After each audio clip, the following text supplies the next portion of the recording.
So let's talk about, because I know we're running up against the clock, but let's talk about your transition. Yeah. Because this is an incredible story of how you found what you're doing now. Yeah. Transition's something we talk about a lot, going from football, nothing near the transition you did. But it's tough, man, when you've got something, that goal that you've worked for so long, and now you got to figure out what's next.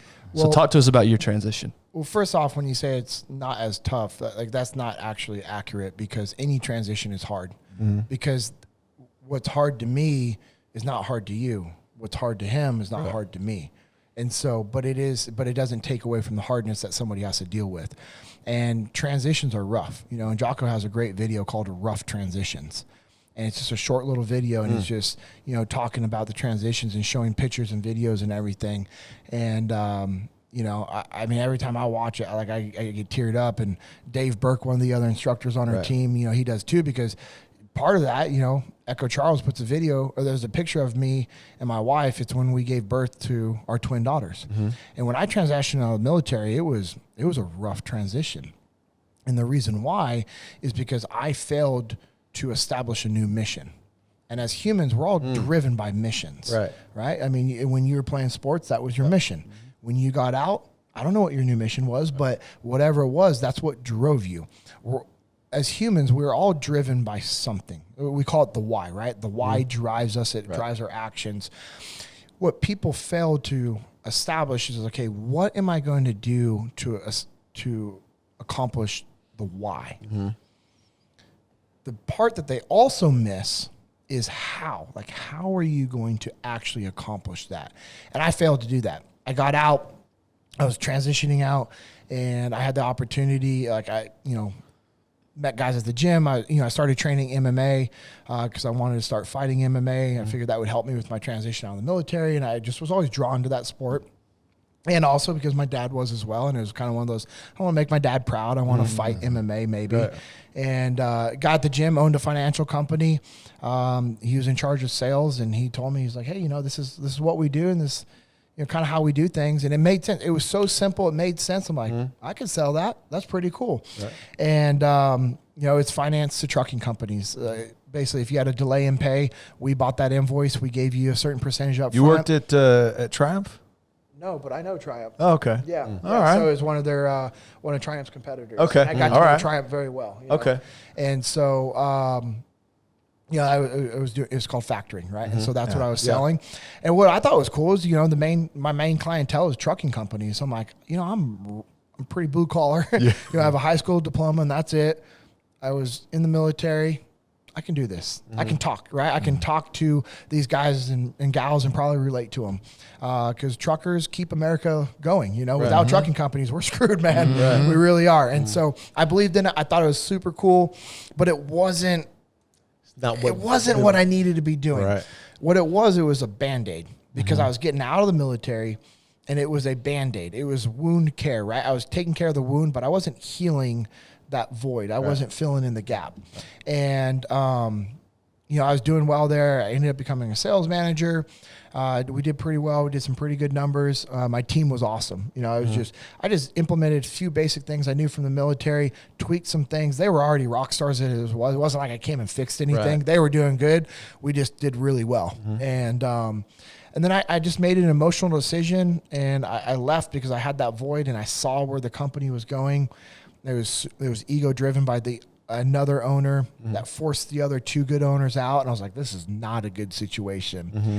And I got out. I left. I quit. I gave my notice, and I said, I'll stay on as a broker if you guys want me to. Mm-hmm. I'll take care of my clients and make sure that they stay with you guys, but this is what you guys are going to pay me. Negotiated that deal, left, started my own consulting company. I was teaching shooting and tactics to law enforcement, and just trying to help the law enforcement community, because they don't have the training that they need. They don't have the funding for the training that they need. That's what people don't understand. I was working with companies in the area. They would donate money, and I would use that money to provide training to law enforcement, at no cost to them. Right. What a lot of people don't know is, like, if a law enforcement officer wants to go shoot, they actually have to pay for the ammo and the range time. For their own? Yes. No way. So wait a minute. Wow. Out of your own pockets. Yes. There's not. I mean, most. It's very rare that departments provide the ammo. That's amazing. So I was talking with these sheriff officers and some police officers out in Colorado. And this is what kind of drove me to like, I need to do something to help. I was like, how often do you guys shoot a year? And the guy was like, 50 rounds a year. I'm like, you only shoot 50 rounds a year? He goes, yeah, for our requal. I'm like, what? He goes, and they take that ammo out of our paycheck. No way. That's crazy. That is crazy, man. Yeah. Wow. I can't fathom that. I know. That's 15 minutes at the range. Yeah. Max. That's insane. Yeah. So they would only shoot what they needed to shoot for their requal, and their agencies or their departments were taking that ammo cost out of their paycheck. So this is a very real thing. There's an issue with There's an issue with training, law enforcement, and Jock was very boisterous of this as well.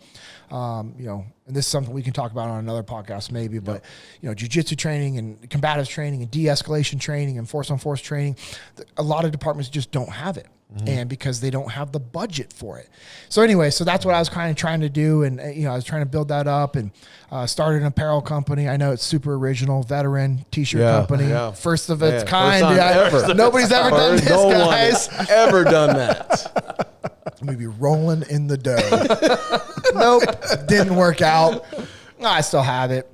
I put it on the back burner because of what I do with Echelon Front. Yeah. But so anyways, so that summer I'm literally doing anything and everything I can to make ends meet for my family. I'm doing construction on the side. I'm repairing fences for my landlord to offset the cost of my rent. And, I'm painting, people's addresses in front of their houses, Man, I mean, anything and everything. What was that like though? Like as far as it was humbling? Oh yeah. When at one time, I was one of the most highly decorated E5s in the SEAL teams. Yeah, man. And then, they flew my family out to the White House and Pentagon for my awards ceremony after Ramadi. Wow. And then I'm delivering pizzas from Marco's Pizza, and I'm clearing out the drain at the back of the pizza place for my buddy, just so I can get an extra hour or two of minimum wage after I deliver pizzas until closing. And then... come home and I'm fulfilling t-shirt orders until 2, 3, 3:34 in the morning, get a little bit of sleep, wake up, help my wife with the kids and do our thing and go teach somebody a private lesson for shooting. And, people are like, oh man, I'd love to shoot with you, but I can't really afford it. I'm like, well, what can you afford? And they're like, oh, this. I'm like, done. Because it's like, hey, cool. If you can't pay what I charge, I'll take whatever. Right. And I was literally doing anything and everything to just provide for my family.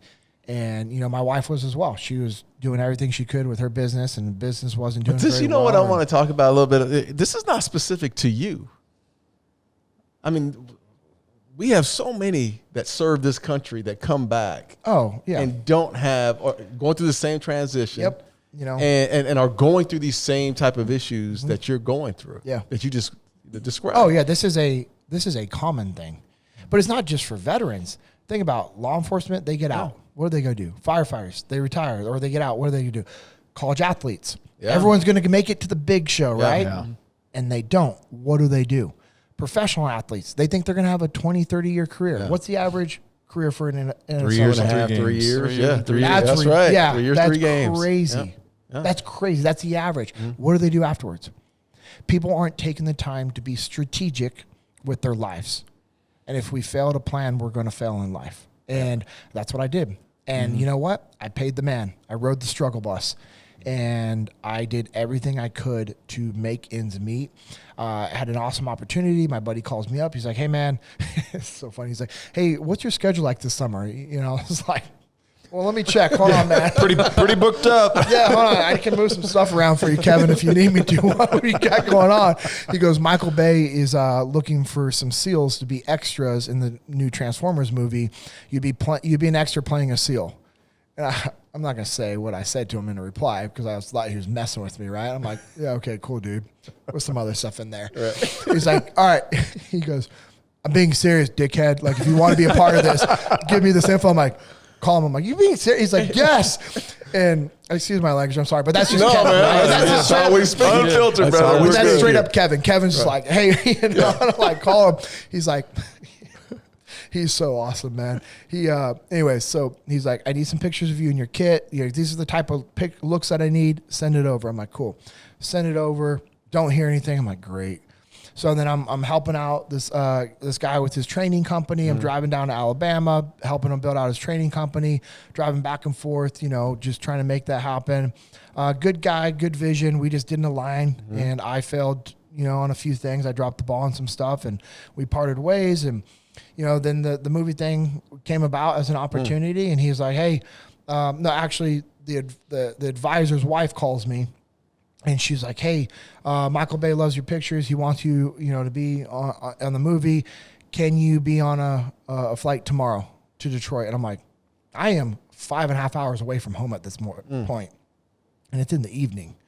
And I'm like, give me 5 minutes. And I called my wife, and I said, "Hey, here's the opportunity." And she's like, "Cool, done. When do you leave?" I'm like, "Tomorrow morning." She goes, "All right. What do you need me to start packing?" And so she starts packing up all my stuff while I start driving back home.